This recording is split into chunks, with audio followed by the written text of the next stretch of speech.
24 ঘন্টার একটা রুটিন আমাদের থাকা উচিত। 1 নম্বরে হচ্ছে কিয়ামুল লাইলটা যেন আমরা নিশ্চিত করতে পারি। রমাদান মাসে আমরা প্রত্যেক দিন সেহরির সময় উঠি, বছরের অন্যান্য দিন কিন্তু আমরা উঠতে পারি না। এই জন্য এই কিয়ামুল লাইলটা যেন কোনোভাবে মিস না হয়। একটু সময় নিয়ে রুকু সেজদা একটু দীর্ঘ সময় নিয়ে পড়া, বড় বড় কেরাত পড়া, একাধিক সূরা একই রাকাতে পড়া, যেন সালাতটা একটু দীর্ঘ হয়, একটু সময় নিয়ে উঠি। 2 নম্বরে সূর্য উদয় পর্যন্ত সালাত, তাসবিহ, কোরআন তেলাওয়াত এগুলি পাঠ করা, তেলাওয়াত করা সূর্য উদয়ের পরে ঘুমানো। তারপর সেহরি খাওয়ার পরে একটু কায়িক বিশ্রাম নেওয়া। কায়িক বলতে সেহরি খাওয়ার পরে সালাতের আগে একটু কাত হয়ে আবার পড়া ওঠা, এটা একটা সুন্নাত, রাসূলুল্লাহ এটা করতেন। এই সুন্নাটা যেন আমরা পালন করি। আবার দেখেন না, এই সুন্না পালন করতে যেয়ে যেন ফজর কাজা না হয়ে যায়, বুঝতে পারছি। যদি ফজর কাজা হওয়ার আশঙ্কা থাকে, ফজর এই সুন্নাটা একটু বাদ দেওয়া, ফরজটাকে আদায় করবেন প্যারা হাজরিন। তারপরে সেহরি খাওয়ার সুন্নাত, আমরা অনেক রাত করে ঘুমাই, ঘুমানোর ফলে আমরা সেহরি খেতে পারি না, বা ক্ষুধা না লাগার কারণে আমরা সেহরি খাই না। চেষ্টা করবেন সেহরি খাওয়ার সময় অন্ততপক্ষে একটি খেজুর হলেও যেন আমরা খেয়ে সুন্নাটা আদায় করতে পারি প্যারা হাজরিন। এই জন্য সেহরি খাওয়ার টাইমটা হচ্ছে, শেষ করার টাইমটা হচ্ছে সুন্নাহসম্মত যে সময়টা, সেহরি খানা এমন সময় শেষ করা এবং সেহরি খানা এবং আজান এই 2 সময়ের মাঝখানে যেন অন্ততপক্ষে 50টা আয়াত তেলাওয়াত করা যায়, এরকম সময়ের মধ্যে সেহরি খাওয়াটা, আজানের এতটুকু সময়ের মধ্যে শেষ করে দেওয়া সেহরি খাওয়াটা। তার মানে সেহরি খাওয়ার 10 মিনিট আগে থেকেই সেহরি খাওয়া শেষ করে দেওয়াটা কি সুন্নাত। তবে এটা আবার আবশ্যক না, এটা সুন্নাত। যদি পালন করতে পারেন তাহলে সুন্নাত হবে। 4 নম্বরে ফজরের পর তাসবিহ পড়ে সূর্য ওঠার পর 2 রাকাত ইশরাকের সালাত আদায় করা। আমরা জানি ফজরের পরে যে তাসবিহ তাহলিল পড়তে পারি, যেখানে আমরা যে নামাজ পড়বো সেখানে বসে থেকে তাসবিহ তাহলিল অথবা বসে থাকলাম। তারপরে যখন সূর্য উঠবে, এরপরে 2 রাকাত ইশরাকের সালাত যে ব্যক্তি পড়ে তার জায়নামাজ ত্যাগ করবে, তার আমল নামায় একটু উমরা হজের সওয়াব পাওয়া যাবে। সুবহানাল্লাহ।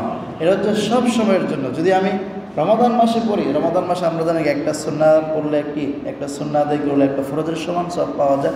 তাহলে এবার রমাদান মাসে যদি এই আমলটা করতে পারি তাহলে সওয়াব আমরা আল্লাহ সুবহানাহু ওয়া তাআলার কাছে অসংখ্য, সাধারণ মাসের তুলনায় অনেক বেশি সওয়াব আমরা পাব। 5 অর্থসহ কোরআন তেলাওয়াত করা। কোরআন তেলাওয়াত অবশ্যই করব রমাদান মাসে, তার চেয়ে আরও বেশি সওয়াব পাবো যদি আমরা অর্থসহ পড়ি, বুঝে শুনে পড়ি। এই রমাদান মাসে অর্থসহ কোরআনটা পড়ার চেষ্টা করবো ইনশাআল্লাহ তাআলা 24 ঘন্টার ভিতরে। 6 তারপরে ইসলামী বই পড়া, ইসলামের বিভিন্ন বিষয়াদি সম্পর্কে জানার চেষ্টা করা, ইসলামী সাহিত্য বা ইসলামের বিভিন্ন বিষয় সম্পর্কে জানার চেষ্টা করা। 7 নম্বরে জোহরের সালাতের আগে যদি সম্ভব হয় 2 রাকাত নফল সালাত আদায় করা। 8 নম্বরে জোহরের সালাত নিয়মিত তো আমরা যেভাবে পড়ার পরে যে নিয়মিত যে মাসনুন দোয়া আছে, তাসবিহ তাহলিল আছে, এগুলি পাঠ করা। এগুলি পাঠ করে 9 নম্বরে এগুলি পাঠ করার পরে আমরা প্রত্যেকে ঘরে চলে যাব। ঘরে চলে যাওয়ার পরে পরিবারের সদস্যদেরকে নিয়ে কোরআন হাদিস আলোচনা করা, কোরআন হাদিস নিয়ে আলোচনা করা, অথবা কোরআন পড়ে শোনালাম পরিবার, স্ত্রী, সন্তান, সন্ততি সবাইকে একসাথে বসে আমরা কোরআন তেলাওয়াত করলাম বা একটা হাদিস পড়লাম, হাদিসে কী বললো অনুবাদ শোনালাম। এই ডিসকাস করাটা এটা অন্যতম সুন্নাহ রাসূল সাল্লাল্লাহু আলাইহি ওয়াসাল্লাম এটা তিনি করতেন। রমাদান মাস সেভাবে আমরা কাটাতে পারি। 10 নম্বরে পরিবারের ঘরের কাজে, রান্নাবান্নার কাজে স্ত্রী এবং অন্যান্য সদস্যদেরকে সহযোগিতা করা। আমরা এটা বিশেষ করে পুরুষরা আমরা এটা করতেই চাই না। পুরুষরা শুধু মনে করেন বাইরে যতটুকু কাজ করি বা না করি, সালাতের পরে বা মসজিদে একটা ঘুম দেই রমাদান মাসে, আর নারীদেরকে সারাদিন কাজে লাগাই রাখি। সকালবেলা মনে করি ইফতারে সেহরির পরে যেই থালাবাটি বাসন দিনের যে কাজ এগুলি আমরা দিয়ে ব্যস্ত রাখি, সকালবেলা জোহরের পরে আবার ইফতার তৈরি করার জন্য ব্যস্ত রাখি। দুনিয়ার যত কাজ সবগুলো রমাদান মাসে আরও কাজ বাড়িয়ে দিই। আমরা চেষ্টা করবো রমাদান মাসে আইটেম কমিয়ে স্বাস্থ্যসম্মত কিছু খাবার খেয়ে রমাদান মাসটাকে যেন আমলে পরিপূর্ণ করতে পারি, আমলিয়াত একটি রমাদান মাস যেন পার করতে পারি। আল্লাহ আমাদেরকে সে তৌফিক দান করুক, সকলে করি আমিন। 10 নম্বর কি বললাম? পরিবারের কাজে সহযোগিতা করে, এটা অন্যতম সুন্নাহ। রাসূল সাল্লাল্লাহু আলাইহি ওয়াসাল্লাম এত কাজ করেছেন, আমরা কিন্তু রাসূলুল্লাহর চেয়ে বেশি ব্যস্ত জীবন কেউ পার করছি না, বুঝতে পারছেন? আমরা এত ফ্রি সময় হয়েও পরিবারের কাজে কেউ সহযোগিতা করতে চাই না। মনে করি পরিবারের যত রান্না বান্না সবই নারীদের জন্য কি রমাদান মাস নাই? এই জন্য পরিবারের কাজে সহযোগিতা করাটা অন্যতম একটি সুন্নাহ। এই জন্য রমাদান মাসে বেশি বেশি করার চেষ্টা করব। 10 নম্বরে জোহরের পর আসর আগে একটু কায়িক বিশ্রাম নেওয়া সুন্নাত। একটু সামান্যতম একটি বিশ্রাম নিয়ে আবার উঠে আসরের জন্য প্রস্তুতি গ্রহণ করব। 12 নম্বরে আসরের নামাজটা যেন আমরা কোনোভাবে মিস না করি রমাদান মাসে। এই রমাদান মাসে আসরের সালাতটা পড়ার পরে আরও অনেক আমল আসবে আর হাজির। আসরের নামাজের পরে যে দোয়া সবচেয়ে বেশি কবুল হয়, ওই সময় দোয়া করব, কোরআন তেলাওয়াত করব, ইফতারের যত আনুষঙ্গিক কাজ আছে বাড়িতে এই কাজগুলি আসরের আগেই শেষ করার চেষ্টা করব। আর যত সম্ভব হয় ইফতারের আধা ঘন্টা আগে সব কাজ শেষ করে পারিবারিক ব্যক্তিগত সামাজিক যত কাজ আছে ওই কাজগুলি সেরে দোয়া করার জন্য আমরা জায়নামাজে বসে যাব। এটা হচ্ছে অন্যতম একটি সুন্নাহ এবং দোয়া কবুল হওয়ার মোক্ষম একটি সময়।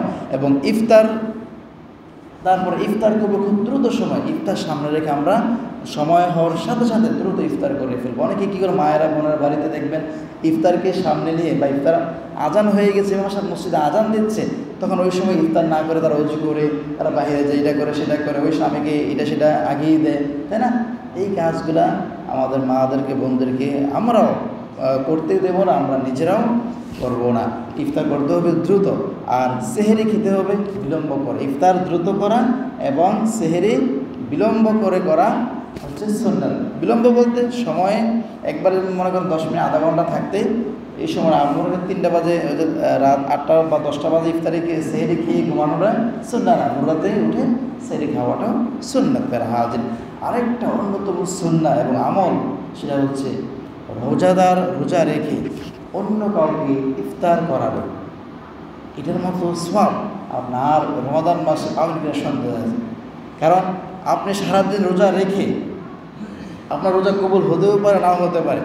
আরেকজন রোজাদার ব্যক্তি গিয়ে যদি আপনি 1 গ্লাস পানি কিংবা একটা খেজুর দিয়ে ইফতারি করান, তখন আপনি সারাদিন রোজা রেখে যে সওয়াব পাবেন আপনার তো 50 হতেও পারে, নাও হতে পারে। আর ওই ব্যক্তিকে 1 গ্লাস পানি এবং একটা খেজুর দিয়ে ইফতার করার কারণে আপনি একটা কবুল রোজার সওয়াব পাবেন। সুবহানাল্লাহ। আল্লাহ যেন আমরা এই আমলটা করতে, এই আমলটা যেন আমাদের মিস না হয়, আল্লাহ আমাদেরকে সেই তৌফিক দান করুক, সকলে পড়ে আমিন। তারপরে আসুন 12 নম্বরে মাগরিবের সালাতের পর এবং ইশারের আগে না ঘুমানো। এই সময়টা থেকে রাসূলুল্লাহ সাল্লাল্লাহু আলাইহি ওয়াসাল্লাম কখনো ঘুমানে, কারণ এই সময়টা আমরা সারাদিন রোজা রেখে এখন একটু ক্লান্তি পাবা আসে, যদি ঘুমিয়ে যাই তখন কিন্তু এশারের সালাতটা কাজা হওয়ার সম্ভাবনা সবচেয়ে বেশি থাকে। এজন্য আমরা সালাতুত তারাবি পড়ার আগে আমরা ঘুমাবো না এবং রমাদান মাসে স্বাস্থ্যসম্মত খাবার আমরা গ্রহণ করবো, আর ভাজা পোড়া এগুলো যত পারে এই